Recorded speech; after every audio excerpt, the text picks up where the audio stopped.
Okay, 619 Muhammad ഇപ്പോഴത്തെ Mecca നിൽക്കുന്ന സ്ഥലത്ത് നിന്ന് ഇപ്പോഴത്തെ ജെറൂസലേം നിൽക്കുന്ന സ്ഥലത്തേക്ക്, ഈ രണ്ട് ജോഗ്രഫിക്കൽ റീജിയനിലേക്ക്, ഒരു പള്ളിയിൽ നിന്ന് മറ്റൊരു പള്ളിയിലേക്ക് ഒരു രാത്രിയിൽ നടത്തിയിട്ടുള്ള ഐതിഹാസികമായിട്ടുള്ള ജേണിയാണ്. ആ ജേണിയിൽ പുള്ളിയെ സഹായിച്ച മിത്തിക്കൽ മൃഗത്തിന്റെ പേരാണ് ബുറാക്ക്.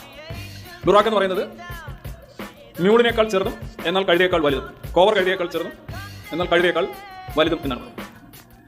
പിന്നെ ഈ സംഗതി എന്താണ് എന്നുള്ളതിനെക്കുറിച്ച് കഴിഞ്ഞ 14 നൂറ്റാണ്ടായിട്ട് പലതരം വ്യാഖ്യാനങ്ങളും ചിത്രങ്ങളും ചിത്രീകരണങ്ങളും വിവരണങ്ങളും ഒക്കെ ഉണ്ടായിട്ടുണ്ട്. ഈ യാത്ര സാധാരണഗതിയിൽ ഈ ജെറൂസലേമും മെക്കയുമായിട്ടുള്ള ഡിസ്റ്റൻസ് അറൌണ്ട് 1235 or 38 കിലോമീറ്റേഴ്സ്. സാധാരണ ഒരു പ്ലെയിനിൽ പോവുകയാണെങ്കിൽ 2 മണിക്കൂർ 17 മിനിറ്റാണ് ശരാശരി ടൈം കാണിക്കുന്നത്. പ്ലെയിനിൽ പോകാം. കാറിൽ പോകുകയാണെന്നുണ്ടെങ്കിൽ 12 മണിക്കൂർ 13 മണിക്കൂർ, അത് 120 കിലോമീറ്റർ അവർ പോവുകയാണെങ്കിൽ.